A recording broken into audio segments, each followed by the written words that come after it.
අද ධර්ම දේශනාව සඳහා මා පින්වතුන්ට කියලා දෙන්න බලාපොරොත්තු වන්නේ අපි හැමදෙනාගේම එදිනෙදා ජීවිතවලට බොහෝම උපකාර වෙන සූත්‍ර දේශනාවක්. මේ සූත්‍රය සමහරව අහලත් ඇති. මේ සූත්‍රයේ නම ආඝාත පටිවිනය සූත්‍රය. ආඝාත පටිවිනය සූත්‍රයේ තියෙන්නේ අංගුත්තර නිකායේ පංචක නිපාතේ. බුදුරජාණන් වහන්සේ සවැත් නුවර වැඩ ඉන්න කාලේ තමයි මේ සූත්‍ර දේශනාව කළා තියෙන්නේ. හොඳට මතකයෙන් බණ අහන්න පස්සේ අහනවා. ඒක දන්නව බුදුරජාණන් වහන්සේගේ ධර්මය සහිත ධර්ම සාහිත්‍යයට අපි කියනවා නමක් ත්‍රිපිටකය කියලා.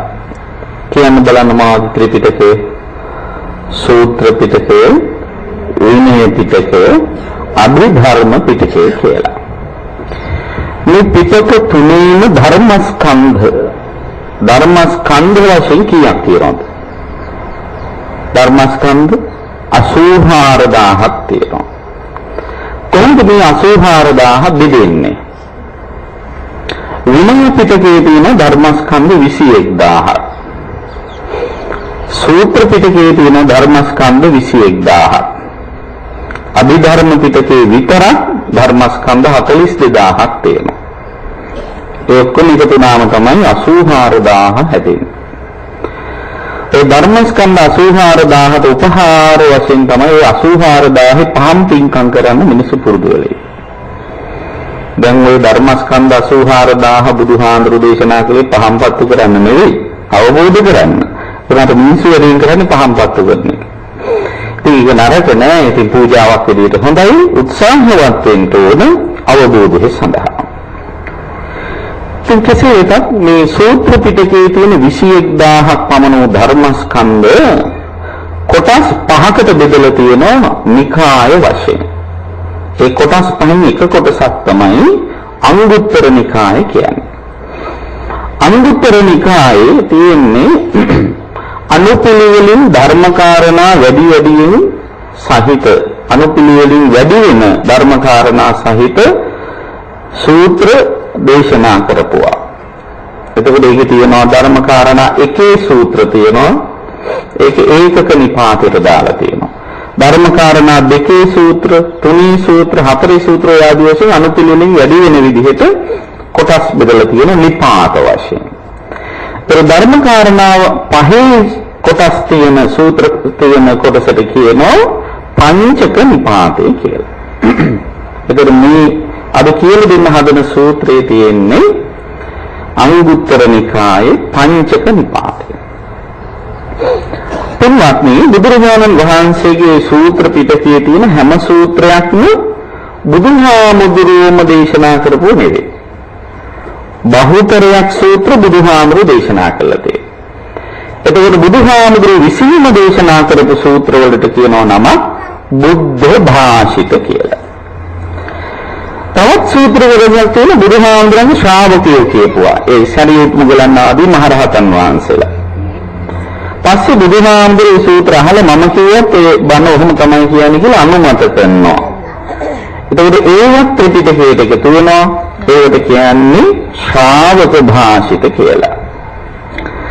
ඊළඟට තව සමහර සූත්‍ර තියෙනවා ඒ පැරණි පඬිවරු, ඍෂිවරු වගේ අය කියපු ඒ කාලේ බුදුහාමුදුර අනුමත කරලා තියෙන කතාවක් ඇත්තයි කියලා.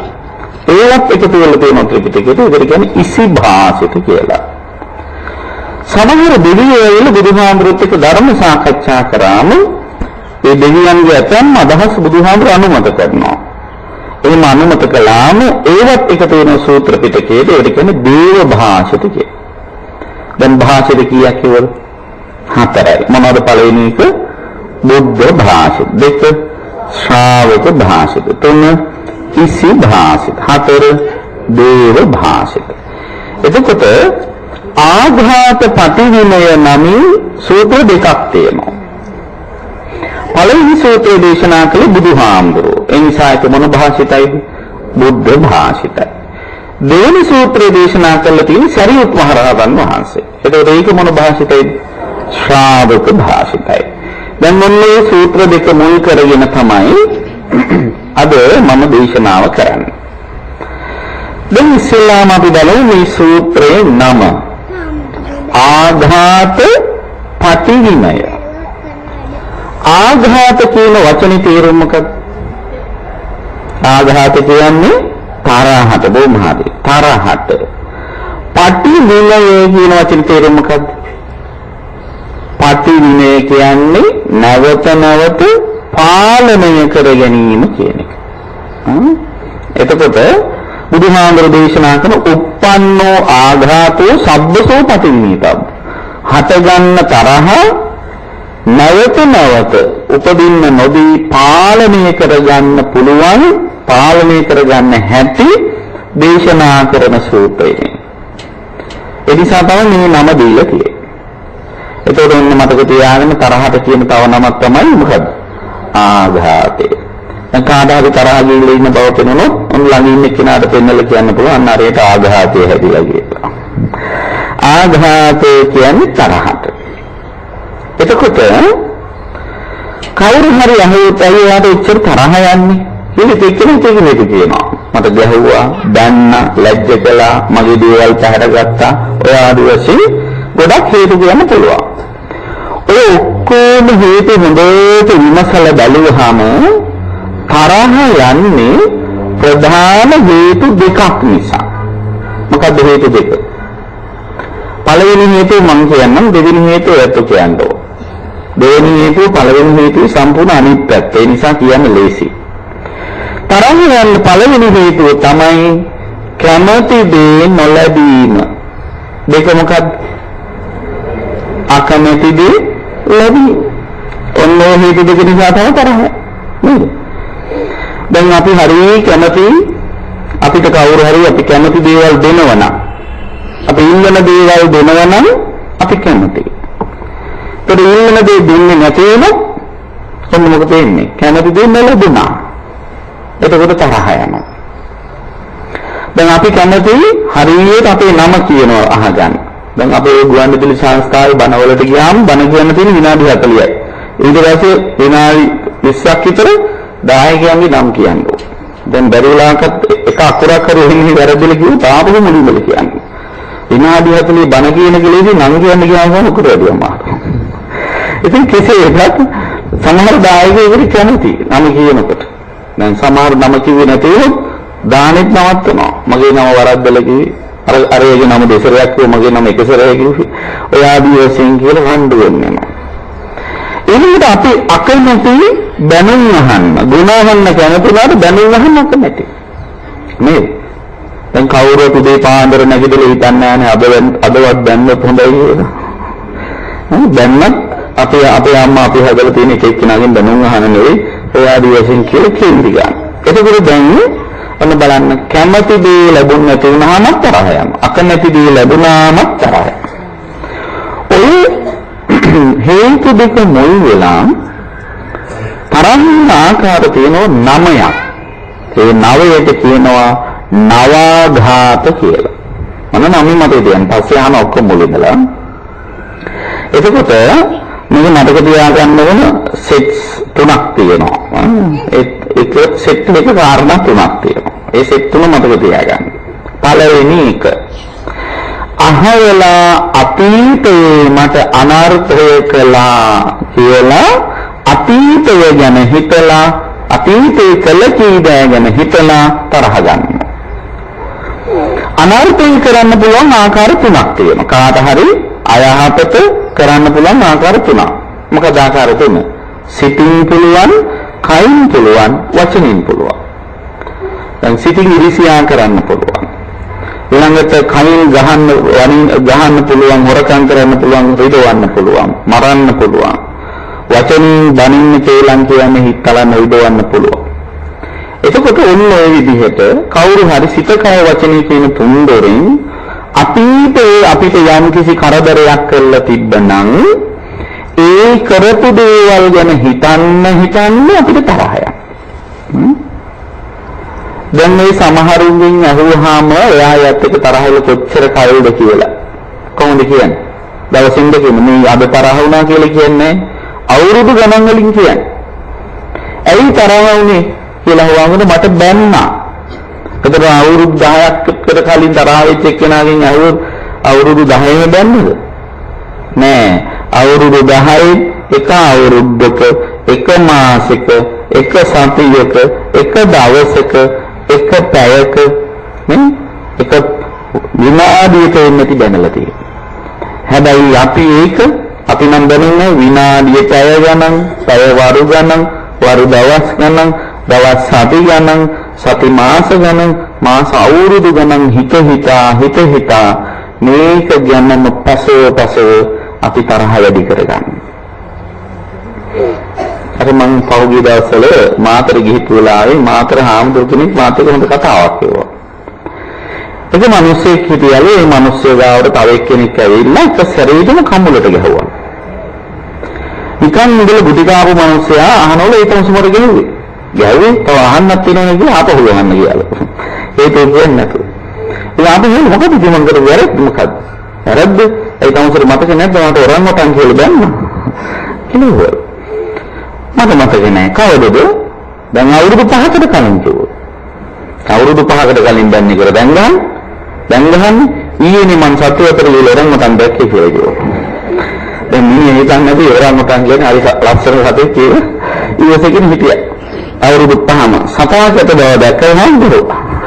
දැන් මොකද වෙන්නේ? සත්‍යවත් පිටේ ඔරංගොටන් අවුරුදු 5න් යාගේ හිතේ. අන්න ඒ වාගේ අපි අවුරුදු ගණන් එක හිතා අතහරින්නේ නැතුව ඒකම කල්පනා ඒකම හිතා අපි විහිං විදව ගන්නවා. දැන් මේ සමාජයේ කෙතරේ දැන්නේ. ඒක හිතේ තියාගෙන අපි මොකද කරන්නේ? අපි ඒකම යලි හිතේ රඳවගෙන කල්පනා කරගෙන අපි විහිං විදවනවා. කටුවක් ඇනුනහම එක සැරයක් වෙදින බව ඇත්තයි. ඒ කටුව යන්නේ කියලා සමහර මොකද කරන්නේ කටුව වටේ චුට්ට හාරහාර ඉන්නේ. ඒත් ඒ රිදෙීමට වගේ කියන්න ඕන තමයි. අන්නේ ඒ වාගේ එක යම් කිසි අකමැති දෙයක් ලැබුණාමයි කැමති දෙයක් නොලැබුණාමයි අපේ හිතට රිදීමක් යැපීමක් තරහක් එන්න පුළුවන්. එයම පදනම් කරගෙන අපි යලි ඒ ගැනම හිතන්න ගියාම වෙන්නේ අපි විහිං අප විසින් නැති කර ගැනීම. එහෙම කරන්න එපා. ඒ නිසා තමයි මේ පරණ අය ඒ හිත පැලෙන හිත රිදෙන දේවල් අහන්න එහෙම වුණාම කියන්නේ අනේ ඕක ගණන් ගන්න එපා. නේද? මන්නම් මේ වගේ දේවල් මේ කණෙන් අහලා මේ කණෙන් පිට කරනවා. එහෙම කියනවනේ. ඒ කියන්නේ මොකද්ද? අතහරින්න කියන එකයි. අල්ලගන්න එපා. මේ සමාජයේ අනකට මොන තරම් එක සද්ද එනවා. ඒ ඇහෙන සද්ද ඔක්කොම අපි අල්ලගෙන ඉන්නවා. නේ? අපි අතහරිනවා. ඇයි ඒ වාගේ අපිට අතහරින්න බැරි?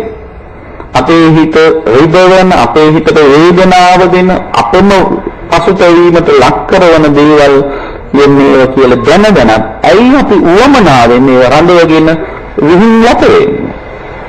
ඒවා අතහරින්න පුරුදු වෙන්න.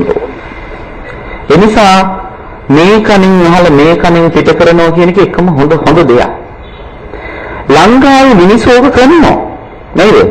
මේ කණින් අහලා මේ කණින් පිට කරනවා. මොනවද? බන. නේද? දැනුන්නේ තනිත් කන කොන්ක්‍රීට් කරලා හරි ඇතුළේ තියාගෙන මොනවද කරන්න පුළුවන්ද? ඕවමද කරන්නම් මම මැරිලෙක දෙන්නේ.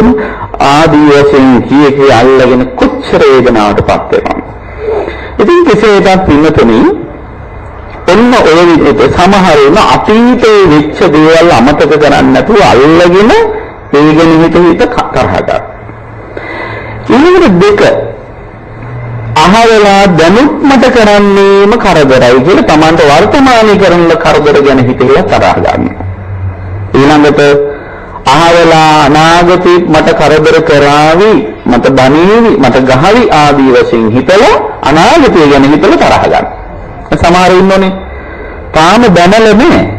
ලබන ගතිය බනීවි කියලා හිතලා මේ ගතිය තරහ වෙලා ඉවරයි.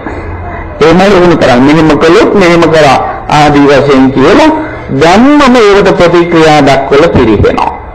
එන්න තරහ යන ආකාරයෙන් Tamanට අතීතයේදී වර්තමානයේදී අනාගතයේදී කියන කාල තුනේදී කරන කරදර ගැන හිතා තරහ වෙනවා. ඊළඟට අපිට තරහ යන්නේ අපිට දැන්නොත් ගැහුවොත් විතරක් නෙවෙයි. අපේ අම්මට තාත්තට දැන්නොත්, ගුරුවරුන්ට වැඩිහිටියන්ට දැන්නොත්, ගිහියන්ට නෝනට මහත්තයෙට දැන්නොත්, දරුවන්ට දැන්නොත්, ගමට දැන්නොත්, නෑයන්ට දැන්නොත්, ඊළඟට රටට ජාතියට ආගමට දැන්නොත් තරහ යනවා. මෙතන ඉන්න පුළුවන් සමහර පක්ෂයට දැන්නහම තරහ යනවා නේද? ලංකාවේම ඇතින්නවා. ඒතකොට ඒ වාගේ ඔන්න තමන්ගේ කම මුල් කරගෙන තරහ ගන්නයි සිටිනවා. ඒ නීතලහවලා ඉස්සර ඉඳලම අපේ අයට දැනුත් බනිනවා, අනාගතෙත් බනීවි. ඔය ආදී වශයෙන් කාල තුනට දාලා කල්පනා කරනකොට තරහ යනවා. ඒතර තරහ යන තුනයි ඔක්කොම කීයද? 6යි. අපි සමහරෙන්ට තමන්ට බනින එකත් ඉවසගෙන ඉන්න පුළුවන්. අනුන්ට බනින එකත් ඉවසගෙන ඉන්න පුළුවන්. සමහරෙන්ට ඉවසන්නම බැරි එකක් තියෙනවා. මොකද්ද? ඒ තමයි තරහකාරයන්ගේ ගුණ අහන්න වෙන එක. නේද? සමහරෙන්ට ඒක ඉවස ගන්න බෑ. ඇයි ඉවසන්න බැරි? අපි දැන් කාත් එක්ක හරි තරහ වුණාම අපි හරි කැමති තරහ වෙච්ච එක සාධාරණීකරණය කරන්න. මම තරහ වුණේ නැත්නම් මේ හින්දා කියලා අපි සාධාරණයට ලක් වෙන්න කැමතියි. දැන් කවුරු හරි මිනිස්සෙක් අපිත් එක්ක තරහ වෙලා ඉන්න කෙනෙකුගේ ಗುಣ කියනවා කියලා කියන්නේ මොකක්ද? අපි වැරදිකාරයෙක් බවට පත් වෙනවා. ඒ නිසා අපි කැමති නෑ අපේ තරහකාරගේ ಗುಣ අහන්න. අපි හරි කැමති දුර්ගුණයක් කියනවා. නේද? ගුණයක් කිව්වට පිළිගන්න දුර්ගුණයක් කිව්වොත් ඇත්ත තමයි මාත් දැක්ක ආදී වශයෙන් කියලා මොන හරි අලුත එකතු කරන්න ආසයි. ගුණයක් කිව්වොත් ඒක අනුමත කරන්න කැමති නෑ. එතකොට අපේ තරහකාරය ගුණවතෙක් වෙනවා කියලා අපි පිළිගත්තොත් වෙන්නේ ලෝකෙ ඉන්න මිනිස්සු අපිට බනිනවා. අයියෝ මෙච්චර හොඳ කෙනෙක් කෙනා තරහලා ඉන්නවා. එයාත් දැන් පිළිගන්න එයා හොඳයි කියලා. ඇයි එහෙනම් ඒත් ඒවා තරහලා ඉන්නේ? ආදී වශයෙන් අනිත් අය බනින්න ගන්නවා. ඒකට අපි කැමති නැති නිසා අපි ඒකට තරහ වෙච්ච එක සාධාරණීකරණය කරන්න පුළුවන් තරම් යගේ වරදිමයි කියන්නේ. එයාගේ වරදිමයි හොයන්නේ. වරදිමයි බලන්නේ. එහෙම සෝදානමින් කැමැත්තකින් ඉන්න වෙලාවේදී එයාගේ හොඳම කවුරු හරි කිව්වොත් අපිට තරහ යනවා. තරහ යන්නේ තරහකාරයත් මුලින් තරහකාරයත් එක්ක නෙවෙයි තරහකාරයේ හොඳ කෙනෙක් කෙනත් එක්ක. එතකොට දන්නේද තරහකාරය දෙන්නයි. කලින් එක්කෙනෙක් එක තරහ එළියට දැන් අලුතෙනුත් එක්කෙනෙක් එක තරහ වෙනවා. අනිත් විදිහවල ඉස්සර ඉඳලම මගේ තරහකාරයන්ගේ ගුණ කියනවා. දැනුත් කියනවා අනාගතේ කියාවි. ආදී වශයෙන් හිතලා තරහ ගන්නවා. එතන තරහ යන 3යි ඔක්කොම 9යි. ඔන්නෝට තමයි කියන්නේ නවාඝාත කියලා. ඉතින් මොන කණේකට හරි තරහ යන එක නම් හොඳ නැහැ. තරහ කියන්නේ අකුසල ධර්මයක්. ලෙඩ මානසික ලෙඩ ක්ලේශයක්. හිත විනාශ කරන හිතට යහපත අයහපත නොපෙන්වන බරපතලම ක්ලේශ ධර්මයක්. කුද්ධෝත් නජානාති කුද්ධෝ ධම්මං නපස්සති.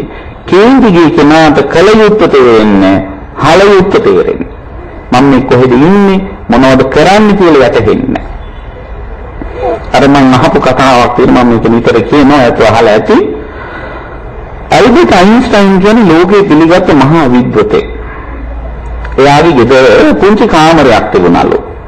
ඒ කාමරේ තමයි ආ ගෙදර පොඩි පරිශ්‍රණ වැඩ එහෙම කරන්නේ. මේ ගෙදර ඉන්නලු උරතලේට හදන පූසකේ පැටියෙකුයි. එක දවසක් මෙයා මේ කාමරේට වෙලා දොර වහගෙන ඊටාම වැදගත් පරිශ්‍රණයක් කර කර ඉන්නකොට මේ පූසයි පැටියයි ඇවිල්ලා දොර පහුරු ගන්නවලු කාමරය ඇතුළට. ඔක්කොම වැඩිදි නවත්තලා ගිහලා දොර ඇරලා බලනකොට පූසයි පැටියයි. ගහන්නත් බෑ ඉතින් ආදරයට හදන සත්තු දෙන්නනේ දොර පහුරු ගන්නේ ඇතුළට එන්නේ. ඉතින් කාමරය ඇතුළට අරගෙන ආපහු දොර වහන මෙයා වැඩ ටික කරගෙන ගියා. තව ටික වෙලාවකින් මේ දෙන්න ආපහු දොර පහුරු ගන්න එළියට යනවා. දැන් මේ වැඩගත් වැඩක් කර කර ඉන්නේදී දොර අරින්න වහන්න ගියාම කරදරයි. නමුත් ඉතින් මොනව කරන්නද? ආදරයට හදන සත්තු දෙන්න කියලා ආපහු දොර ඇරලා එළියට දාලා දොර වහලා ආවා. තව භාගයෙන් ආපහු දොර පහුරු ගන්න. ඒ අකමැති දෙයක් පුන පුනා වෙනකොට ඕන කෙනෙකුට කේන්ති යනවානේ. මෙයාට කේන්ති ගියා. ගහන්නත් බෑ වුණාට මේ සත්තුන්ට ආදරේ නිසා. ඒ කේන්ති පිටම මෙයා මේකට විසඳුමක් හොයුවා. මේ සත්තු දෙන හරි ආසයි කාමරය ඇතුළට එන්න එළියට යන්න. ඉතින් හැමතිස්සෙම දොර ආරින්න ගියොත් වැඩ කරන්න හම්බෙන්නේ නැහැ. ඒ නිසා ඕන වෙලාවක මේ පූසටයි පැටියටයි කාමරය ඇතුළට එන්නයි එළියට යන්නයි පුළුවන් වෙන විදිහට මොකක් හරි කරන්න ඕනේ කියලා කේන්තියෙන් උපක්‍රමයක් හිතුවා. එහෙම උපක්‍රමයක් කල්පනා කළා මෙයා මොකද කළේ? අර දොරේ ලොකු පූසට යන්න ලොකු හිලකුයි පොඩි පූසට යන්න පොඩි හිලකුයි හැදුවා. දොර වහලා තියෙද්දි ගානට ඉතින් රින්ගලේ කිය. ඒක තමයි අද විසඳුම. ඒ කියන්නේ මොකක්ද? ඒ කියන්නේ මහා විද්‍යාවට තේරුනේ නෑ ලොකු හිලක් හැදුවාම පැටියටත් ඒකින් රින්ගන්න පුළුවන් කියලා. අර ඒක පැටලත් එක්ක කතා කරගෙන රින්ගනවා වගේ දෙන්නට හිල දෙකක් වෙනම හැදුවා. අන්න බලන්න මහා උගත්තුන්ට පවා කේන්ති ගිනාම වෙනදී. ඒ වගේ සමහර අයට ආවේගය ඇති වුණාම මම මේ කරන දේ හරිද නිවැරදිද කියලා වටහා ගන්න තරම් හැකියාවක් නැහැ. නිසා තරහා ගිහින් ඉන්න වෙලාවට ජීවිතේ සම්බන්ධ වැඩගත් කිසිම තීන්දුවක් තීරණයක් ගන්න එපා. ඒක බොහෝ වෙලාවට අසාර්ථකයි. ඒක එක පැත්තයි අපිට පෙන්වන්නේ අනිත් පැත්ත මේ ආවේගයෙන් වහලා දාලා තියෙන්නේ. නිසා හරියට බුද්ධිමත් වෙන්න ඕන, කල්පනාකාරී වෙන්න ඕන.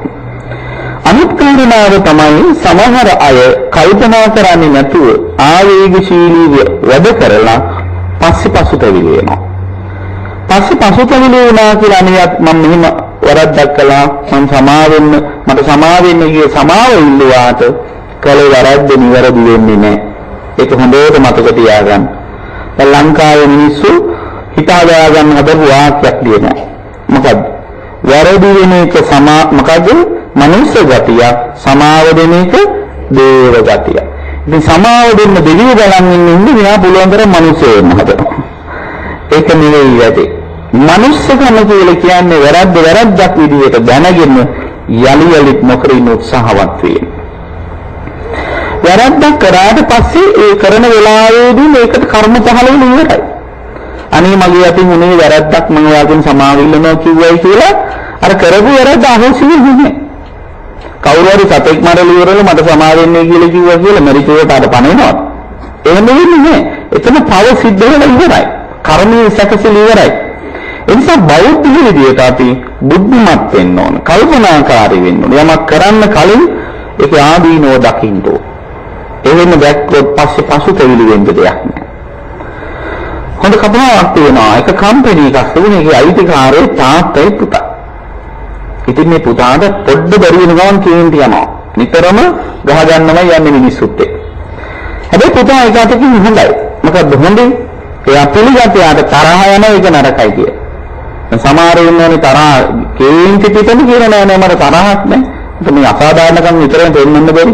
ඔය ආදිවාසීන් ජීවිතේ ඒ තරහම වැඩි කරගන්න. කවුරු හරි කෙනෙක් තම අවංගව තමන්ගේ වැරදි දකිනවා නම් එයාට විතරයි නිවැරදි වෙන්න පුළුවන්. එහෙම නැති ලෝකේ ඉන්න හැමෝම එකතු වෙලා ආවතේ වටවල ගියත් එයා වැරදි කියලා එයාගේ වැරදි එයා දකින්න නැති තාක්කල් එයාට නිවැරදි වෙන්න බෑ.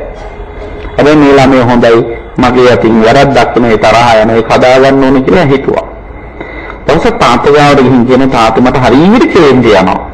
මම මිනිස්සුන්ට බනිනවා දැන් එන්නෙන්නම කස්ටමර්ස්ලාට ආදී බිස්නස් පාඩු මොකද කරන්නේ මේ තරහ නැති කරගන්න. තාත්තා මොනවද කියන්නේ කියන්නේ. තාත්තා පුතාගේ අතින් අල්ලගෙන යන එක තැනකට. එතන තිබුණ යකඩ ඇන ටික. ඇන ටික පෙන්නලා කියන පුතේ ඔන්න මෙතන තියෙන ඇන. තව තැනකට එක්කන් ගියා එතන තියෙන මිටිය. මිටිය පෙන්නලා කියන මෙතන ගන්න මිටිය තියෙන්නේ. තව තැනකට එක්කන් ගිහලා කියන ඔන්න මෙතන ලෑල්ල තියෙනවා. දැන් පුතා මොකද කරන්නේ? කේන්ති ගිය ගමන් ඇනගොඩ ගාවට යන්න ඇනයක් ගන්න, මිටිය ගාවට යන්න මිටිය ගන්න, ලෑල්ල ගාවට ගිහලා එනේ ගහන්න කිව්වා. පුතා පොඳ මිනිස්සු ඇනගලුවම තරහ අඩු වෙන්නේ කොහොමද කියලා තර්ක කරන්න ගියේ. එයාට පොණ කොහොම හරි තරහ නවත්ත ගන්නනේ. එයා හිතේ තාත්ත කියන කෙනේ තරහ අඩු වෙයි කියලා. ඉතින් ඒක හිතේ තියාගෙන ගියා. මෙලන්නේට කේන්ති යන වෙලාවට තාත්තගේ උපදේශය මතක් වෙනවා. අනේ ගොඩ ගාවට දුවන අනේක් ගන්නවා මිටිය ගාවට යනවා මිටිය ගන්න ලෑල්ල ගාවට ගිහලා නේ ගහනවා. දැන් පළවෙනි දවසේ මිනිහා යන 60 ගානක් ගහලා. දෙවෙනි දවසේ වෙනකොට ධාත තේරෙන දැන් බලාගෙන යනකොට කේන්ති යනකොට වැඩි අමාරු නෑ නගහන එක විදියට. ඒ නිසා ආයාසින් නගහනික අඩු කර ගන්න ඕන කිය හිතුවා. දැන් නගහනික අඩු කරන්න මොකද කරන්නේ? කේන්ති අඩු කරන්න. බන්නක් බනින්න යන්න නැතු ගහුවක් ගන්න යන්න නැතු ලෝකේ හැටියම තමයි කියලා ඉවසගෙන විද තරහාගෙන ටික තරහ අඩු කරා. දැන් නගහන ප්‍රමාණයත් අඩු වුණා. කාලයක් ගියාට පස්සේ යාට කේන්තියෙන් ඉඳලා හිටලා. තාත්තා ගාවට ගිහින් කියන පුතා තාත්තා ඉස්සර වගේ නෙවෙයි දැන් මට කේන්තියෙන් ඉඳලා හිටලා. දැන් මොකද කරන්නේ?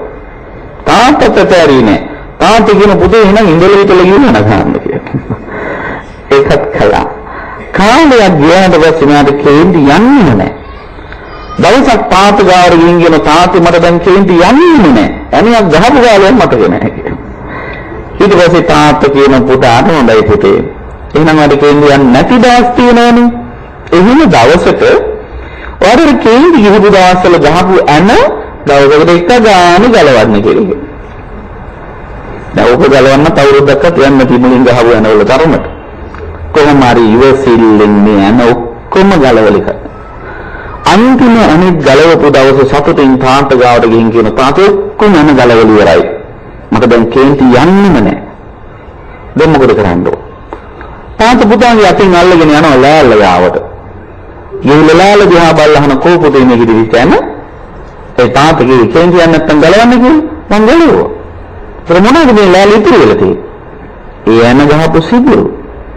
ඔයාලට ගලවන්න පුළුවන් නේ? ඒක නම් ගලවන්න බෑ කියලා. අන්නේ වෙලාවේදී තාත්තා පුතාට කියන පුතේ වගේ තමයි. ඔයාට ආවේගයක් ඇවිල්ලා කේන්තියක් ඇවිල්ලා ඒක පාලනය කරගන්න බැරුව මිනිස්සුන්ට බනින්න පුළුවන්. ගහන්න පුළුවන්, රිදවන්න පුළුවන්. ඒ තුලින් මිනිස්සුගේ හිත තැලෙනවා, රිදෙනවා. පස්සේ එයා ඒක වැරදි කියලා තේරුම් අරගෙන සමාවෙන්න පුළුවන්. වෙරි සරි කියන්න පුළුවන්. අර එහෙම කිව්වට අර එයා කරපු වැරදි වැඩේ නිසා මිනිස්සුන්ගේ හිතේ ඇතිවෙච්ච තැල්ම, රිදීම, වේදනාව මෙලෑල්ල හෙල්ලිතුරුනා වගේ ඉතුරු වෙයි.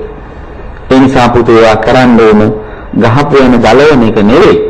අන නොගහ ඉන්න තත්ත්වයට යාගේ හිත හදාගන්න එක කියලා මේ තාත්තා පුතාට ලස්සන පාඩමක් කියලා දුන්නා.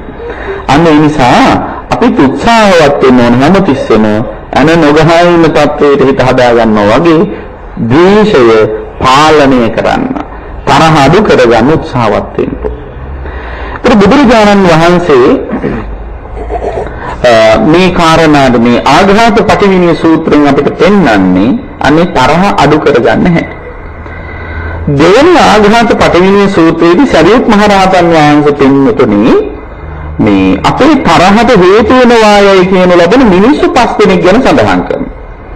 දැන් අපි විතරක් නෙවෙයි ඉස්සර ඉඳලම මේ මිනිස්සුන්ගේ ස්වභාවයක් තිබිලා තියෙනවා. මොකද්ද? වැරද්දක් කරාම ඒ වැරද්ද තමන්ගේ දුර්වලකමක් හැටියට පිළිගන්නේ නැතුව තමන් ඒ වගේ වැරද්දක් කළේ අනිත් අය හින්දායි කියලා කියන්නේ. මට ඒක කරන්න වුණා. මෙන්න මෙයා හින්දා. මෙයා තමයි මේ අගීදීට මාව අවුස්සල ගත්තේ. ඒ ආදී වශයෙන් කියලා තමන්ගේ දුර්වලකම් අනුන්ගේ අඟ පිට පටවන්න කැමති සාමාන්‍ය මිනිස්සු. එතකොට අතීතයේ ඒක වෙලා තියෙනවා. ඉතින් අතීතයේ හිටපු මිනිස්සුත් කියනවලු මෙන්න මේ අය නිසා තමයි මට තරහ යන්නේ කියලා. එතකොට අපේ තරහට හේතු වෙනවායයි කියන ලබන මිනිස්සු වර්ග 5 දෙනෙක් ඉන්නවා මේ සමාජයේ. ඔන්න මේ 5 දෙනා හොඳට මතක තියාගන්න. ඒ අතරේ අහන ගමන් හිතන්න ඕනේ මේ 5 දෙනාගෙන් Taman අයිති මොන ගොඩකද කියලා. එහෙම හිතමින් බනහන්න. මොකද ලංකාවේ ගොඩාක් අය බනහන්නේ Tamanට නෙවෙයි අනුන්ට. දැන් මේ මාතෘකාවෙන් බන කියන ගමන්ම ඔයයන්ට සමහර වෙලාවට පටන් ගන්නකොට මෙතෙන් නැති ආවලත් හිතේනම් හරි මොහොඳ අපරාධ මිනිහ ආවේ නැහැ නේ ආතම කියපු බනක්. නේද? ආදී වශයෙන් එක එක්කෙනාට ඇප්ලයි කරලා ගන්න බනහන්න. එහෙම නැතිව මේ බන කියන්නේ මටමයි. ඇත්තටම මේ කේලිය මංගාව තියනවද කියලා හොඳට විමසමින් අහන්න ඕන. එතකොට මේ ලෝකේ අපේ තරහට හේතු වෙනවායි කියන ලබන මිනිස්සු 5 දෙනෙක් ඉන්නවා. පළවෙනි එක්කෙනා මොන වගේද? අපරිසුද්ධ කාය සමාචාරයයි පරිසුද්ධ වචී සමාචාරය. ඒක අහලා තියෙන වචනයක් තියෙනවා. අපරිසුද්ධ. මොකද සිංහල තේරුම? අපිරිසිදු. කාය සමාචාර කියන්නේ කයින් කරන වැඩ. කයින් කරන වැඩ අපිරිසිදුයි. ඒ කියන්නේ මේ මඩ ගාගෙන මජන් ගාගෙන කරන වැඩ නෙවෙයි. සත්තු මරනවා, හොරකම් කරනවා, කාමයේ වරද හැසිරෙනවා වගේ කායික දුරාචාරකම් කරනවා. පරිසුද්ධ වචී සමාචාර. වචනය හරිම පිරිසිදුයි. ලස්සනට කතා කරනවා, විනීත භාවයේ පිරිස බොහොම ලස්සනට කතා කරන ආකර්ෂණීය කතා බහක් වෙනවා. හැබැයි වැඩ ක්‍රියාකාරකම් හරිම අපිරිසිදුයි.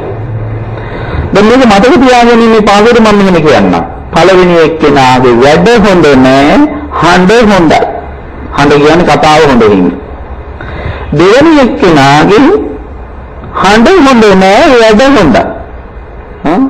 අපරාධ කියන්නේ උදව්වක් උපකාරයක් කියලා මගේ ඇරලා යන්නේ නෑ, උදව් උපකාර කරනවා. Tamange දේවල් පාඩු කරගෙන හරි අනිත් අයට උදව් උපකාර කරනවා. හැබැයි කරලියරේ කියනවා තැන් තැන්. මං ඉන්නේ තමයි ඔම යන්නේ. මං නැත්තම් හරි ගෙතන් වල ගහුත්තල වල ඔය ආදිවාසීන් කියලා අනිත් අයගේ හිත හිතවනවා. දැන් සමහර ඉන්න දෙනවා, දීලා බනිනවා. මං විතරයි දෙන්නේ ආයි පලාතෙන් එන්නේ නෑ. ඒ ආදිවාසීන් කියලා බනල එලවනවා. ඒතර ඔන්න දෙවෙනි කට්ටියගේ වැඩ හොඳ, හඬ හොඳ නෑ. තුන්වෙනි කෙනාගේ හඬත් හොඳ නෑ, වැඩත් හොඳ නෑ. සිතේ ඉඳලා හිතලා හොඳයි. සමහර ඉන්නනේ වගේ. සමහර ඉන්නවා කිව්වොත් කියන්නේ බොරු. අගේට ඉන්න අය දෙවියන් කරනවා කියලා. කට ඇරියෙත් මහා අසභ්‍ය වචනමයි කියන්නේ. අනුන්ගේ දේවල් කඩා වඩා ගන්නවා. තැන් තැන් වල උපදෝප කියෝ ඇවිදිනවා. ඊතර නිකන් වැඩක් කරන්නේ නෑ, අනුන්ගේ දේවල් ගාන ගිහිල්ලා රස්තියාදු ගහනවා. ඒ ඔක්කොම කළා බයද වරද්දන්න නැතුව පොඩි සිල්ගන්න. එහෙමයි පොඩ්ඩක් විතර පොඩි දෙයක් ඉඳලා හිටලා හොඳ එකක් කරනවා. මේක ඉඳලා ඉඳලා සිතිවිලි හොඳයි. අන්න තුන්වෙනි කෙනාගේ හඬත් හොඳ නෑ, වැඩත් හොඳ නෑ, සිතිවිලි ඉඳලා හිටලා හොඳයි. හතරවෙනි කෙනාගේ හඬත් හොඳ නෑ, වැඩත් හොඳ නෑ, සිතිවිලිත් හොඳ නෑ. පස්වෙනි කෙනාගේ හඬත් හොඳයි, වැඩත් හොඳයි, සිතිවිලිත් හොඳයි. දැන් කියන්න වෙලන් පස් වෙනා මතකේ පළවෙනි කෙනා මොනවද? වැඩ හොඳ නෑ, හඬ හොඳයි. දෙවෙනි කෙනා හඬ හොඳ නෑ, වැඩ හොඳයි. තුන්වෙනි කෙනා හඬත් හොඳ නෑ, වැඩත් හොඳ නෑ, සිතුවිලි ඉඳලා හිටලා හොඳයි.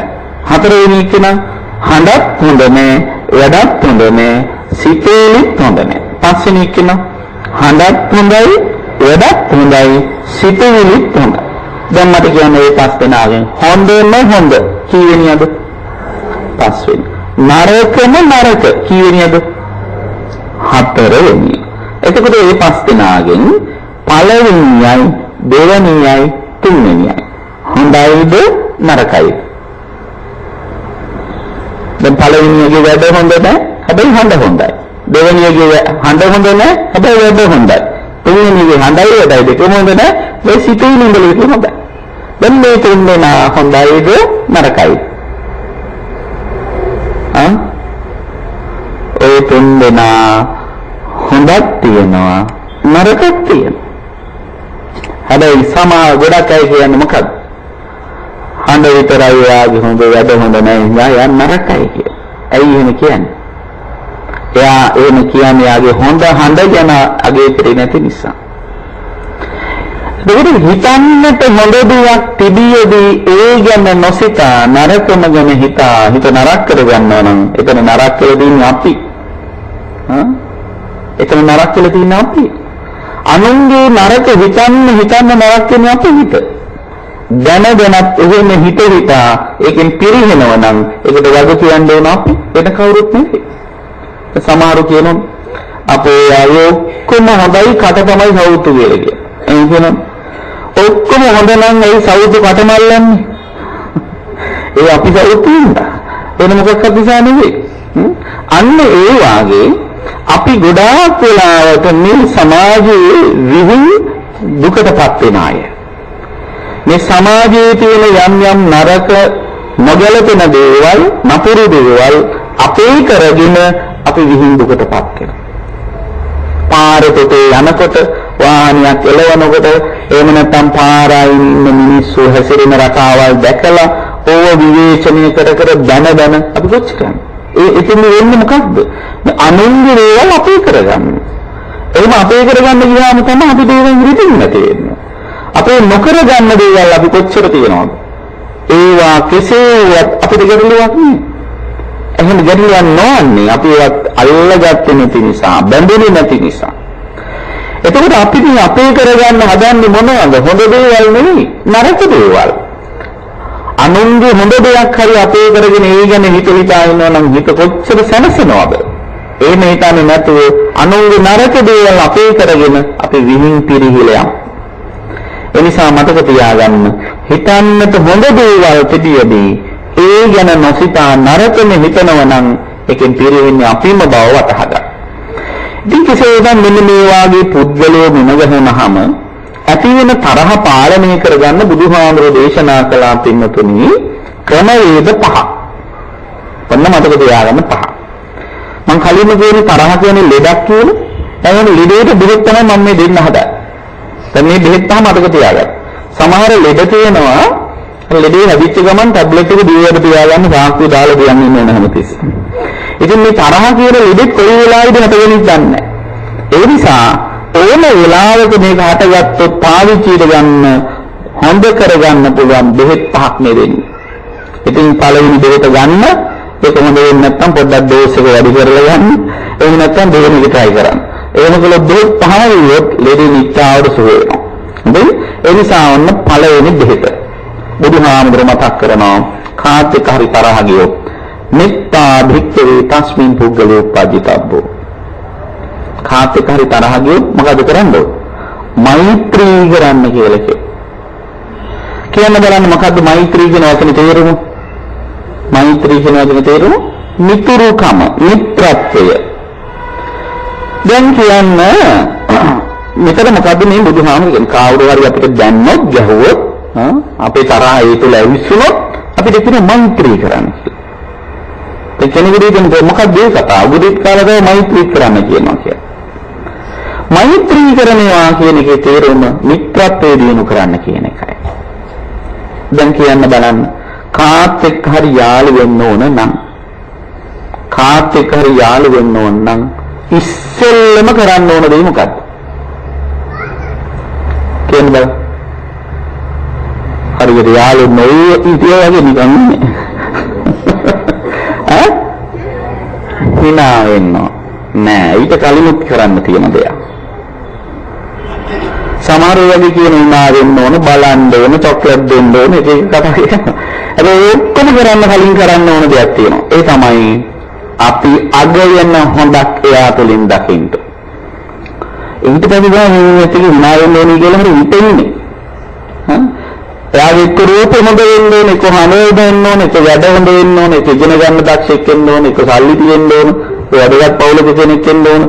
ඔය ආදී වශයෙන් අපි අගයන මොකක් හරි හොඳක් දැක්කට පස්සේ තමයි අපිට යත් යාළු වෙන්න හිතේ. ඊට පස්සේ තමයි අනිත් ක්‍රියාකාරකම් කරන්නේ. එතකොට දැන් බුදුහාමුදුරුවෝ අපිට උගන්වන්නේ මොකක්ද? කාත් එක්ක හරි තරහ ගියොත් ඒ තරහකාරයාගේ අපට අගයන්නේ හැකි වටින දෙයක් එයා තුලින් දකින්න. එයාගේ හොඳ දෙයක් දැක්කම එයාගේ නරක දේ නිසා ඇතිවෙච්ච තරහ එම මඩු කරගන්න පුළුවන්. අපිට තරහ ගියා එයාගේ දැනුම නිසා නම් හිතන්න අනේ ඔය කටින්ම මට කොච්චර හොඳ කියලා තියෙනවා. අපිට තරහ ගියාගේ දැනුම නිසා නම් හිතන්න දැන් ඔය කේන්දි කිල්ල දැන්නට මේ මිනිස්සුනේ හැම දෙයකටම මට උදව් කරන්නේ ඉන්නේ. එහෙම හිතනකොට අර යා දැනපු නිසා ඇතිවෙච්ච ආවේග තරහ හිමීට පාලනය වෙලා යනවා. තරහ ඇති වෙලා දෙන්නේ හිතන්නේ හොඳක් හිතන්න අර නරක නිසා තියෙන ආවේග තුනී වෙලා අඩු වෙලා යනවා. ඒ නිසා පුළුවන් තරම් හොඳම දකින්න පුරුදු වෙන තරහ ගියේ කාත් එක හරි ඒ තරහ මගේ හිතේ තියෙන සිතේilla ඒ සිතේල්ලෙන් මගේ හිතයි විනාශ වෙලා යන්නේ. ඒ නිසා මම මගේ හිත විනාශ කරගන්නේ නැහැ. මම මේ මොහොතේදී මෙයාගේ හොඳක් නැදැක්කලා මගේ හිත හදා ගන්නවා. මගේ හිත ශක්තිමත් කරගන්නවා කියලා අරේගේ හොඳ දකින්න ඒ හොඳ දකින්න තමන්ගේ හිත හොඳ වෙනවා. ඔන්න තරහ අඩු කරගන්න පළවෙනි ක්‍රමය. මොකක් හරි හොඳක් එයාගේ කටින් හරි වචනෙන් හරි අපිට කරපු අපිට ඒ හරි කරපු ළඟපාතකදී නැත්නම් අවුරුදු 10 15කට හරි කටින් කරපු එකක් හොයන්න හොඳ හොයනකොට අර නරක දිසා ඇති වෙන තරහ අඩු වෙලා යනවා. ඊළඟ දෙවෙනි කාරණේ කරුණා භික්ඛවේ තස්මින් පුද්ගලෝ උපජ්ජිතබ්බ. කාටට හරි තරහාගේ බුදුහාමුදුරු කියන කරුණාව දක්වා. කරුණාව කියන්නේ කෙනෙක් අසරණව පිළිහිට වෙන්නේ. ඒක ඊටාම හොඳ ගුණයක්. ඒකවල අපිට කවුරු හරි ගැව්වොත් දැන්නොත් කේන්ති කිය ඒ ගහපු දැනපු නිසා ඒ කේන්ති පාලනය කරගන්න කරුණාවන්ත දා. එංගිනෙකට හිතෙනවා මොකක්ද ඒ කතාව? බුද්ධිත් කාලේක කරුණාවක් දක්වන්න කියලා. ඒකේ තියෙන මහ දාර්ශනික වටිනකම. දැන් මොන කවුරු හරි දෙන්නේ ගහ ගන්නවා. එක්කෙනා නොබතම ගුටි කනවා අනිත් එක්කෙනා නොබතම ගහනවා. ඔබ දකින්නේ ධර්මයේ දන්නේ නැති එක්කෙනෙක්. දන්නේ නැති එක්කෙනා ඔය ගහ ගන්න සහ ගුටි කන එක්කෙනා ගහන සහ ගුටි කන දෙන්නාගෙන් දක්ෂයා වීරයා හැටියට හඳුන්වන්නේ කවුද? ගහපු එක්කෙනාද ගුටි ගහපු එක්කෙනා? ගහපු එක්කෙනා නේද? අන්න අරේට මදි නොකියන්න දෙන්න එළ ගැව්වා ආදී වශයෙන් යාට වීරත්වයක් ආරෝපණය කරනවා ගහපු එක්කෙනාට. එහෙම කරන්නේ ධර්මයේ දන්නේ නැති නිසා. සැබවින්ම ධර්මයේ දන්න කෙනෙක් ඔබ දැක්කනම් එයා හැබැවින්ම වීරයා හැටියට සැලකන්නේ ගුටි ගහපු එක්කෙනා. මොකක්ද එයාගේ වීරකම? එයාගේ වීරකම වෙන මොකක්වත් නෙවෙයි. තමන්ගේ ආවේග තමන්ට පාලනය කරගන්න හැකි වීම. තමන්ගේ සිතුවිලි නරක විදිහට ක්‍රියාත්මක කරන්නේ නැතුව එළියට දාන්නේ නැතුව ඒක පාලනය කරන්න පුළුවන් නම් සැබවින් මේක වීරකම. ඒක මනුස්සකම.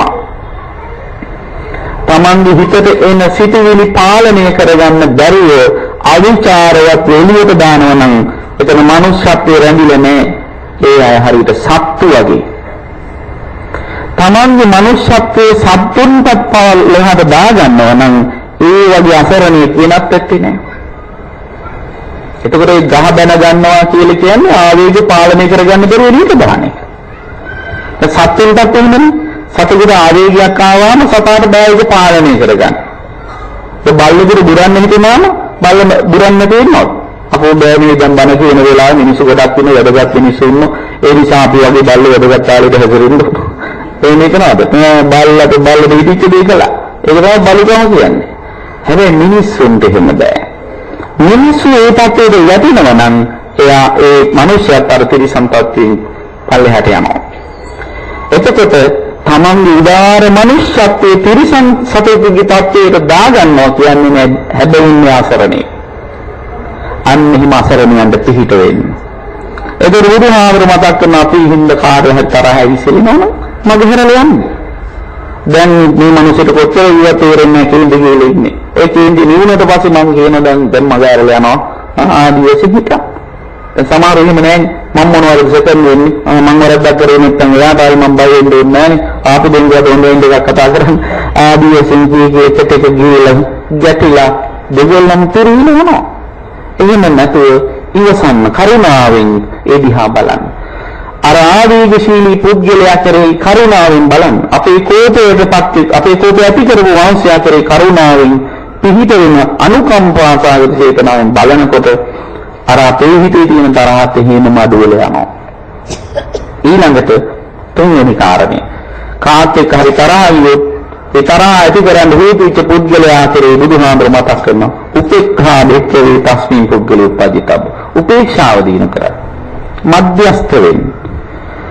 එනම් ඕනම ප්‍රශ්නයක් පුද්ගලික කරගන්නකොට තමයි දුක වැඩි. අනේ මටමමයි වෙන්නේ කියලා හිතනකොට දුක වැඩි. නෑ අපිට වැඩි දුක් පිළිනයි අපිට වැඩි අරුබුද වලටපත් වෙච්ච අය අසාධාරණ කම්වලට ලක් වෙච්ච අය කොච්චර ලෝකෙ ඉන්නවද කියලා හිතනකොට අර දුක තුනී වෙලා අඩු වෙලා යනවා. දැන් ඔන්න ගෙදර ඉන්නවා අයියයි මල්ලි දෙන්න. මේ දෙන්න ගේ වටේ දූරේ ගහගන්නවා. දැන් අම්මත් පස්සේ යනවා නේ පුතේ රඳේ නැතු ඉන්න කියලා. නමුත් කියලා දේ අහන්න එක දිගට ගහගන්නවා. අම්මට ගෙන්නේ ඉන්නේ මල්ලි අල්ලගෙන මල්ලිට ගහනවා. මල්ලි දැන් කෑව ගහනවා. හේතු දෙකක් නිසා. පළවෙනි හේතුව ගුටි කාලා රිදිස් එක. දෙවෙනි හේතුව අයියට ගහපු නැති එක. නේ අයියයි මං ගහගත්තේ අම්මගේ මට විතරයි හරි මසාදාරණයි කිව්වේ දැන් කෑව ගහනවා. මේක තේරිලා අම්මා මොකද කරන්නේ මල්ලිට දෙන්න අයියට ගහනවා. අයියට ගහපු ගමන් මල්ලි අඬන එක නවත්තනවා. ඊට පස්සේ නාවේ කියන අන්න එහෙම තමයි ගුටි කනවා නම් දෙන්නම කන්න. හිතනවා. දැන් ගුටි දෙදෙල ගිහින් මෙයාට විතර සතුටු. මට විතර නේ යාටත් ලැබුණනේ කියලා හිතලා හිත හදා මධ්‍යස්ථ වෙනවා. දැනුම්වත් තියෙනවා. නත්ති ලෝකේ අනින්දිතෝ ලෝක නින්දාන ලැබෙන පුද්ගලෝ නැහැ.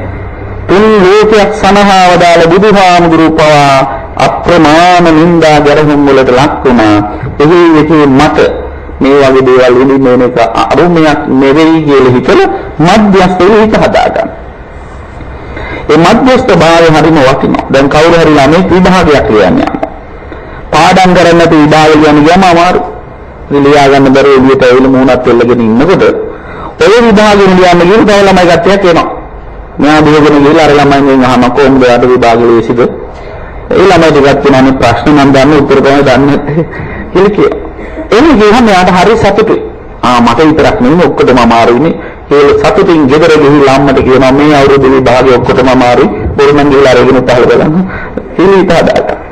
දැන් අර ළමයි දෙවිලා කියනවා අපිට නම් ලේසි පාඩම් කරගොමයි ආවේ. ඒක කියන මෙයාට දුකයි. අනේ මට විතරයිනේ අමාරුනේ කියලා. පුද්ගලික කරගන්න යන්න එපා. හිත චලන රිදෙන දේවල් පුද්ගලික කරගන්න යන්නේ නැතුව ඒක පොදු අත්දැකීමක් හැටියට හිතන්න. උපේක්ෂාවෙන් ඒ දෙස බලන්න තරහ අඩු වෙනවා. ඊළඟට හතරවෙනි කාරණය අසති අමනසිකාරෝ භික්ඛවේ සාස්ත්‍රින් පුද්ගලෝ උපජිතබ්බෝ. සිහි කරන්න එපා. මෙනෙහි කරන්න යන්න එපා. හිත තැලෙන්නේ වෙච්ච එකක් හිතේ තියාගෙන ඒකම අල්ලගෙන හිතන්න එපා. දැන් සමහර අපි හිතමු ඔෆිස් එකේදී දැනුම් අහුවනම් ඕක ඉතින් හිතා ඉන්නවා. කාර් එකේ යන ගමන් ඩ්‍රයිව් කරගෙන මම වගේ කෙනෙකුට එහෙම බනින්න වටින්නේ නැහැ නේ. මට කවුරුවත් ඒ විදිහට කියලා නැහැ. මගේ ජීවිතේට අහපු පළවෙනි දැනුම ඕක ආදී වශයෙන් කියලා සමහර වෙලාවට ගෙදරට හරවන දැන පාරෙන් නෙවෙයි වෙන පාරකින් හරවලා යන්නේ. මොකද අර දැනුම පිටින් එන්නේ. ඊට පස්සේ රෑ නිදාගන්නෙත් ඒක පිටින්. ආපහු උදේ නැගිටලා යනකොටත් මේක ඔළුවට එනවා. මේක අතාරින්නේ නැතුව හිතේ රඳවගෙන තියාගෙන මොන තරම් අපි පැසවනවා. එහෙම නැතුව බුදුහාමර මතක් කරන තරහ ගැටෙන අරමුණු වෙනකොට අසති සිහි කරන්න එපා. අමනසිකාර මෙනෙහි කරන්න එපා. යලි යලි හිතන්න එපා. ඒ වෙනුවට අරමුණ මාරු කරන්න. වෙන අරමුණක් හිතන්න. තරහ වෙන අරමුණ එනවනම් ඒ වෙනුවට තරහ වෙන්නේ නැති අරමුණක් හිතන්න. එක පොතක් අරගෙන කියවන්න. එහෙම නැත්නම් රේඩියෝ එක දාලා හොඳ සින්දුවක් අහන්න. තරහ යන්නේ සින්දුව අහන්නත් නේද? ඒ වගේ වැඩගත් සින්දුවක් අහන්න. හිත නිවෙන සින්දුවක් අහන්න. අරමුණ මාරු කරනකොට අවධානය වෙනකට යොමු. මට මතකයි පුංචි කාලේ ඉස්කෝලේ යනකොට ඉස්කෝලේට එනවා එක මේ ලෙඩ වලට බෙහෙත් දිනන කර ඉන්ජෙක්ෂන් ගන්න එනවා. ඉතින් සිකිතින් ගේනවා බබා ආග බලා ගන්න කියලා. නැත්නම් මොකද විදින්න කලින් අඩල ඉවරයි. ඒ නිසා ආග බලා ගන්න. ආග බලන් ඉඳි ආගහන. ඒකට මේකෙන් මම මොකද අවධානය වෙනකට යොමු කළා. අනිවාර්යයෙන් අපේ අරමුණ වෙනතකට යොමු කළා. වෙන අරමුණක් ගැන කල්පනා කරනකොට තරහ යන්න හේතු වෙච්ච අරමුණ එහෙම අමතක වෙලා. ඒකට තරහ අඩු වෙලා යනවා. අන්තිම ඒක බොහොම ප්‍රායෝගික ක්‍රමයක්. ඊළඟ පස්වෙනි එක කාත් එක්ක හරි තරහ ගියොත් බුදුහාමුදුරුවෝ මතක් කරනවා කර්මයේ ස්වකීයත්වය ගැන හිතන්න. යං කම්මං කරිස්සති කල්යාණං වා පාපකං වා තස්ස දායාදෝ භවිස්සති. කවුරු හරි හොඳ හෝ නරක කර්ම කළොත් ඒක දායාද හිමි වෙන්නේ විපාක හිමි වෙන්නේ කරපු එක්කෙනාට. අනිත් අයට නෙවෙයි. දැන් ඔය ගොඩාක් අය කීමට කියනවා මම නම් මේ මං කරපු කර්ම නෙවෙයි මට මේ කරගහන වෙලා තියෙන අනුන්ගේ කර්ම ඒ ආදී වශයෙන් කියන. නේ අනුන්ගේ කර්ම කරගහන වෙනවද? අනුන්ගේ කර්ම කරගහන වෙනවා ඒ තමන්ගේ කර්මයක් තියෙන හින්දා. එහෙම නැත්නම් නිකන් කරගහන්න හිටින්නේ නැහැ. එතකොට අප විසින් කරගන්න කර්ම වලට වගේ කියන්න ඕනේ. එතකොට අපි කිසිම වැරද්දක් කළේ නැතුව අපිට දැනුම් ගන්න වෙන්නේ මේ බාහිර කරපු වැරද්දක් නෙවෙයි වෙන්න පුළුවන්. අපි සංසාරෙදි දැනුම් කරපු වැරද්දක් නිසා වෙන්න පුළුවන්. ඒ වෙන සාංශාරික කර්මයක් දැන් විපාක දෙනවා නම් දැන් කරන කර්මات අපිට සසරට විපාක දෙන්න වෙයි. ඒ නිසා මම මේකට ප්‍රතික්‍රියා දක්වන්න ගියොත් වෙන්නේ මගේ කර්ම තව දිග්ගැස්සෙන. ඒ නිසා මේ දැනුම් අහපු එක හොඳට නැති. ආයි තව මේ කර්ම දිග්ගැස්ස ගන්න ඕනේ නැහැ. මෙතනින්ම මම මේක නවත්තනවා. මේ මිනිස්සු මට බැනලා නරක කර්ම කරද්දී මම මේ මිනිසුන්ට මෛත්‍රී වල හොඳ කර්මයක් කරලා ඒකට මුහුණ දෙනවා කියලා හිතන්න.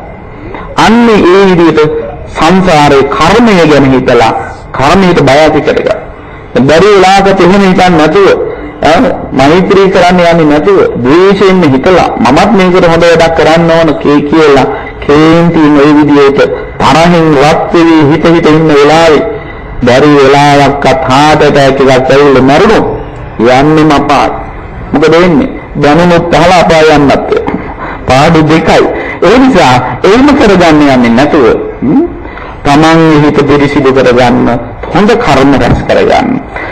මේ මිනිස්සයා අපිට කරදර කරලා නරක කර්ම කරගත්තා වේ මම යාට මේ මොහොතේ ඉවසලා මෛත්‍රී කරලා හොඳ කර්මයක් සිද්ධ කරගන්නවා කියලා හිතන්න. අන්න එහෙම හිතන වෙලාවට අර තරහ හිමීට නිත අඩුවල යනවා. එතකොට හිත සැනසෙනවා, සංසුන් සිත තමන්ට නිවීම සැනසීම ඇති කරන්න උපකාර වෙනවා. ඉතින් මෙන්න මේ විදිහට ජීවත් වෙන්න උත්සාහවත් වෙන්න කියලා ස්වාමින් වහන්සේට බුදුහාමුදුරුවෝ අවවාද කළා. ස්වාමින් වහන්සේ සූත්‍ර අවසානයේ අතිශයින්ම සතුටටපත් වුණා කියලා සඳහන් කරලා තියෙනවා. ඒක තමයි බණ. දැන් බණ ඉවරයි. දැන් රිවිෂන්. දැන් කියපු ගමන් හොඳට අහන් හිටියට බලන්න ඕනේ. මොකද්ද මම කියලා දෙන සූත්‍රේ නම? ආඝාත පටිවිණය සූත්‍රය. මොන පොතේද තියෙන්නේ?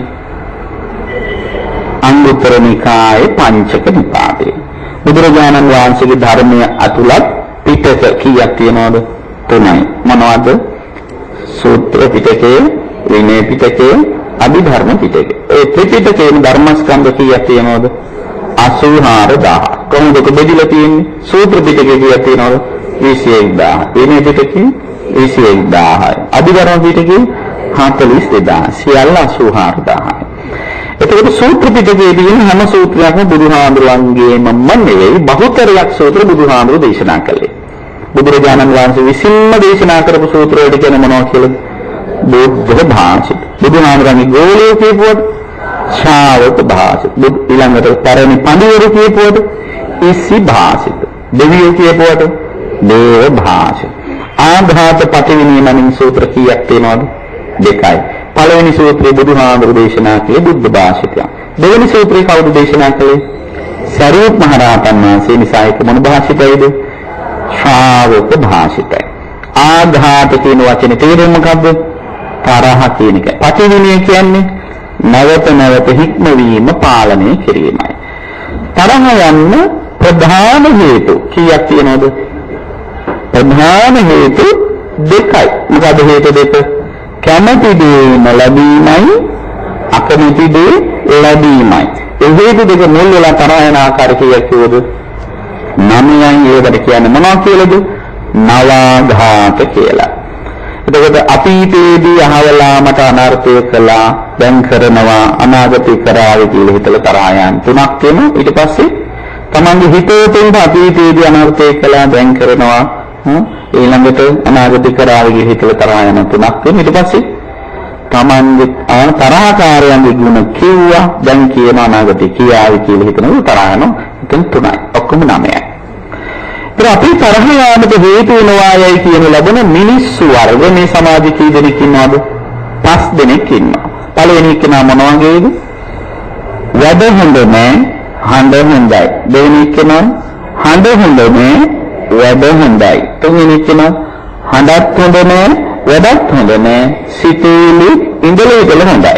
හතරවෙනි කෙනා හඬත් හොඳ නෑ, වැඩත් හොඳ නෑ, සිතේලිත් හොඳ නෑ. පස්වෙනි කෙනා හඬත් හොඳයි, වැඩත් හොඳයි, සිතුවිලිත් හොඳයි. හොඳම හොඳ කීවෙනියද? 5 වෙනිය. නරකම නරක 4 වෙනිය. පළවෙනියයි, දෙවෙනියයි, තුන්වෙනියයි. හොඳයිද නරකයිද? හොඳක් තියෙනවා, නරකක් තියෙනවා. එහෙම කෙනෙක් මුණ ගැහුනහම අපි දකින්න ඕන මොකද්ද? හොඳ දැකලා අගයන ගමනේ නරක දැකලා කේන්ති ගන්න නැතුව ඉන්න ඕන. කේන්ති ගන්න නැතුව නරක එයාට අනුකම්පා සහගතව කියලා දෙන්න ඕන. ඒකයි වටේ. නැත්නම් සමහර වෙන අනුන්ගේ නරක දැකලා කේන්ති අරගෙන කියලා දෙන්නේ නැතුව Taman කේන්තින් ඉන්නවා. ඒ මයි නිකන් අනුන්ගේ හරක් බලනවා වගේ වැඩ කරන්නේ. අන්තිමට Tamanට කිසිම ප්‍රයෝජනයක් නැහැ. Taman පිරිහෙනක විතරයි එකෙන් වෙන්නේ. එතකොට මේ ඇති වෙන තරහ පාලනය කරගන්න බුදුහාමුදුරු දේශනා කළ ක්‍රමවේද කීයක්ද? 5. මොකද පළවෙනි ක්‍රමය මෛත්‍රී කරන්න. 2 කරුණාවෙන් අනුකම්පාවෙන් දේශ බලන්න. 3 උපේක්ෂාවෙන් මධ්‍යස්ථ වෙන්න. 4 අරමුණු සෙවි කරන්නේ පතරා යන හේතු වෙන අරමුණු සෙවි කරන්නේ නැතුව අරමුණ මාරු කරන්න වෙන අරමුණක් ගැන හිතන්න. 5 කර්මයේ සුඛියත්වය ගැන හිතන්න. තමන් කරන කර්ම තමන්ට විපාක දෙයි කියලා වැරදි කර්ම කරන්න බය ඇති කරගන්න. හොඳ කර්ම කරන්න නිබයව කුසලයේ පිහිටන්න උත්සාහවත් වෙන්න. අන්නේ විදිහට කටයුතු කළොත් අපේ ජීවිත සුවපත් කරගන්න අපට හැකියාව ලැබෙයි. ඉතින් එලෙසින් කටයුතු කරන්න හැම දිනාටම මේ ආඝාත පටිවිණී සූත්‍ර උපකාරයක්ම වේවා. මේ උතුම් කුසල් වලින් හැමත හැකි තරම් මුනින් නිවන් සුව සැලසේවා කියලා සාදු කියලා ප්‍රාර්ථනා. ආකාශත්තා ච භුම්මත්තා දේවානාගා මහිද්దికා පුඤ්ඤන්තං අනුමෝදිत्वा චිරං රක්ඛන්තු ශාසනං. ආකාශත්තා ච භුම්මත්තා දේවානාගා මහිද්దికා පුඤ්ඤන්තං අනුමෝදිत्वा චිරං රක්ඛන්තු දේශනං. ආකාශත්තා ච භුම්මත්තා දේවානාගා මහිද්దికා පුඤ්ඤන්තං අනුමෝදිत्वा චිරං රක්ඛන්තු ත්වං සදා. ධර්ම ශ්‍රවණානි සංසිංහනතු තුම් නිවන් සුව සැලසේවා. පින්වත්නි, අද මේ උතුම් ධර්ම දේශනාවෙහි දායකත්වයෙන් කටයුතු කරන්නේ අපේ පින්වත් ඥාතිවර අල්විස් ගුරුමෑණියන්, ඒ වගේම ටෙරන්ස් සිල්වා මහත්මයාණන්, ප්‍රධාන පවුලේ දූ දරුවන් ඒක රාශී වෙලා. ඉතින් මේ දූ පුතුන් දරු මනබුරු විහිරියන් හැමෝම එකතු වෙලා මේ පන්සලේ දායක සභාවේ හැමෝගෙම ආධාර උපකාර ඇතිව මේ හැමෝම සම්බන්ධ කරගෙන මේ පින්කම ඕනකමින් සිද්ධ කළේ. ඉතින් මට උන්ට විදියට අවුරුද්දකට විතර කලින් තමයි මේ ආරාධනාව කරලා නිතරම මතක් කරමින් මේ දේශනාව ගැන බොහොම වුණාවෙන් අපේ අල්විස් ගුරුමෑණියන් කටයුතු කළේ. ඉතින් එතුමිය තමන්ගේ ස්වාමි පුරුෂයාගේ දෙපාර්ශ්වයේම නියමිත දෙමාපියන්, සහෝදර සහෝදරියන් ඇතුළු ඥාතීන්ට පින් අනුමෝදන් කරන්න ජීවත්ව සිටින සියලු දරුමුණුබුරන්ට ආශිර්වාද කරන පිණිසයි ඉතින් මේ පින්කම ලෙසින් සිද්ධ කරන්නේ වාර්ෂිකව කරන පින්කම ලෙසින්.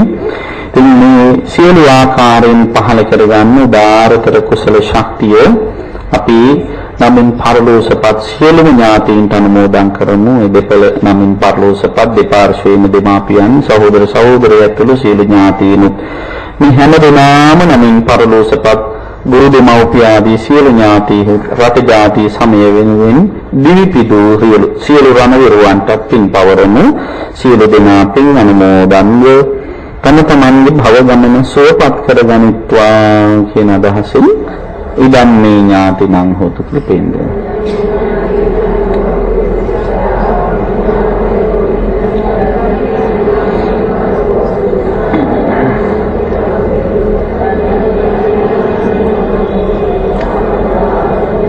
ලෝකයේ සම්බුද්ධ ශාසනයත් සුරකින්න සම්‍යක් දෘෂ්ටික පින් කැමති සියලු දෙවියෝද පින් අනුමෝදන් වෙත්වා.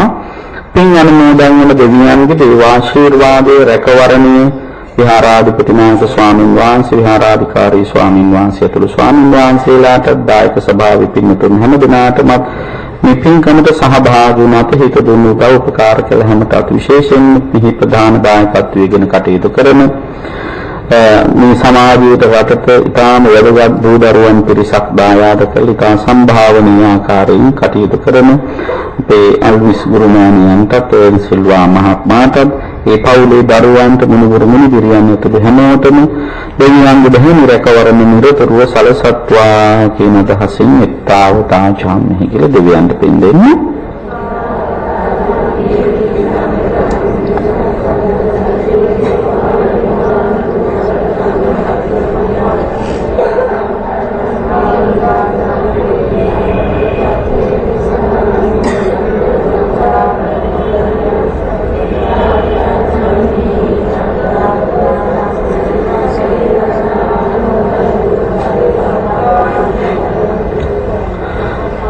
උදාාරතර කුසල වලින් පින්තුන් හැම දිනාටම කායික මානසික සුවපත් භාවයේ සැනසෙල්ල වේවා.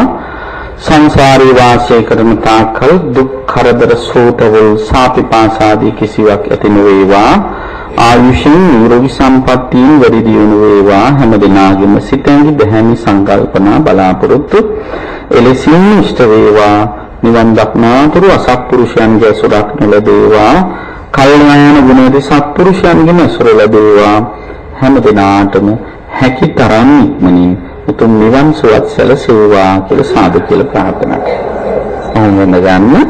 අභිවාදන සීලිස නිච්ඡං වද්ධාපචායිනෝ චත්තාරෝ ධම්මා වද්ධන්ති භවಂತಿ ආයුවන්නෝ සුඛං බලං ආයුරාෝග්‍ය සම්පatti සග්ග සම්පatti නීවච අතෝ නිබ්බාන සම්පatti ඉමිනා